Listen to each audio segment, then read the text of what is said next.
ধানমন্ডি 32-এ আমরা আছি এবং এখানে কিন্তু ঢাকা কলেজ থেকে যে দুটো এক্সকেভেটর আনা হয়েছিল সেগুলো কিন্তু আসলে আইন শৃঙ্খলা বাহিনী সরিয়ে দিয়েছে এবং সরিয়ে দেওয়ার পরে কিন্তু আইন শৃঙ্খলা বাহিনীর সাথে এখানে শিক্ষার্থী বা জনগণ যারা ছিল তাদের কিন্তু দফায় দফায় সংঘর্ষ হয়।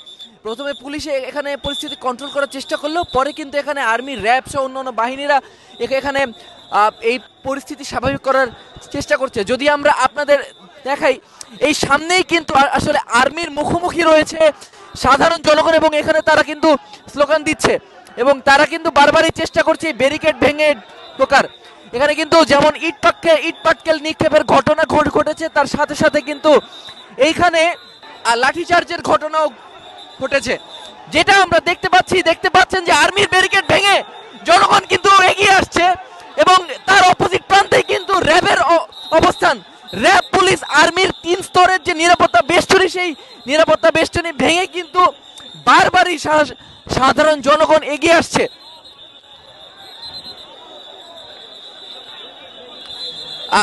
আর্মি চেষ্টা করছে আসলে যে এই পরিস্থিতি সামাল দেওয়ার সর্বোচ্চ চেষ্টা করছে। এর মাঝেও কিন্তু যেই পরিস্থিতি, এই পরিস্থিতি কিন্তু আসলে নিয়ন্ত্রণে রাখা খুবই কষ্টকর হয়ে পড়ছে। এখানে শুধু সাধারণ জনগণ না, মিডিয়াকেও কিন্তু আর্মি এই জায়গা থেকে বারবার বের করে দিচ্ছে। যেটা দেখতে পাচ্ছেন যে কিন্তু আর্মি এখান থেকে সরিয়ে দিচ্ছে। বর্তমানে কিন্তু তারা যেটা বলছেন যে তারা 32 নম্বর গুড়িয়ে দিতে চান এবং যতক্ষণ পর্যন্ত তারা 32 নম্বর গুড়িয়ে না দিতে পারবেন তারা ক্ষান্ত হবেন না। আজ কিন্তু মানবতা বিরোধী অপরাধের জন্য শেখ হাসিনার রায়কে ঘিরে যে উত্তেজনাকর পরিস্থিতি তৈরি হয়েছে, সেই পরিস্থিতি এখনো বিরাজমান এবং তারই কিন্তু তার সেই রায়ের উপর ভিত্তি করে কিন্তু আসলে জনগণ এখানে জড়ো হয়েছিলেন 32 ভাঙার জন্য। এবং তারপরে কিন্তু যে পরিস্থিতি দেখতে পাচ্ছেন, সকাল থেকে কিন্তু এখানে পরিস্থিতি বেশ উত্তপ্ত। এর মাঝে কিন্তু আসলে ইট পাটকেল নিক্ষেপেরও ঘটনা ঘটেছে। এর মাঝেও কিন্তু এখানে টিয়ার গ্যাস এবং সাউন্ড গ্রেনেড ছোড়া হয়েছে এবং বারবারই কিন্তু তাদেরকে লাঠিচার্জ করে এবং সাউন্ড গ্রেনেড মেরে ছত্রভঙ্গ করে দেওয়া হয়েছে।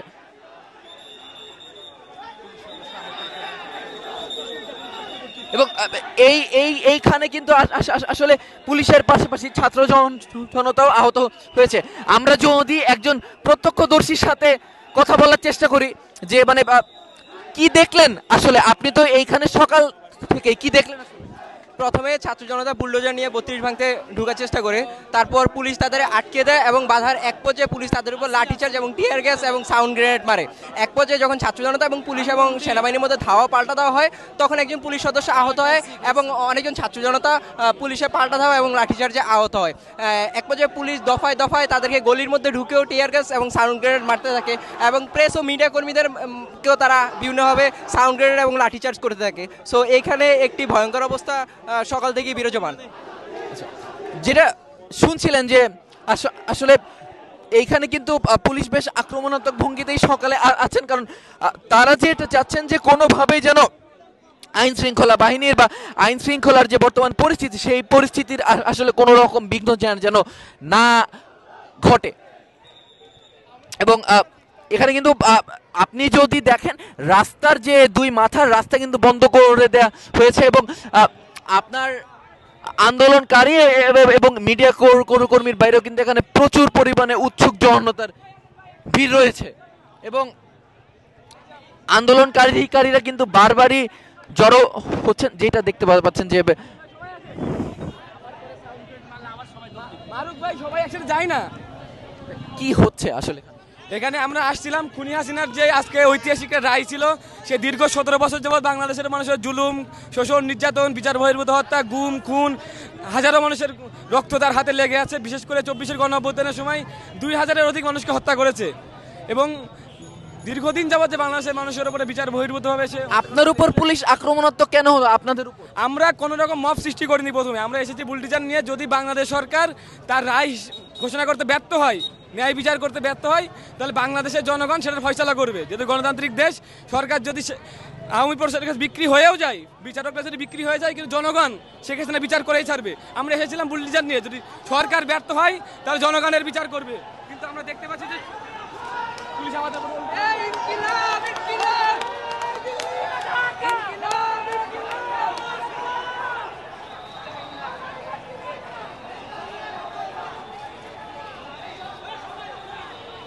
দর্শক এখানে কিন্তু বারবার আসলে উত্তেজনাকর পরিস্থিতি, এবং এক জায়গায় দাঁড়িয়ে যে আসলে আমি আপনাদের একজনের পুরো কথা নেওয়ার চেষ্টা করবো সেই পরিস্থিতি নাই। ক্ষণে ক্ষণে কিন্তু আসলে পরিস্থিতি বারবারই উত্তপ্ত হয়ে উঠছে এবং আইন শৃঙ্খলা বাহিনীর সঙ্গে কিন্তু বারবারই সংঘর্ষে লিপ্ত হচ্ছে।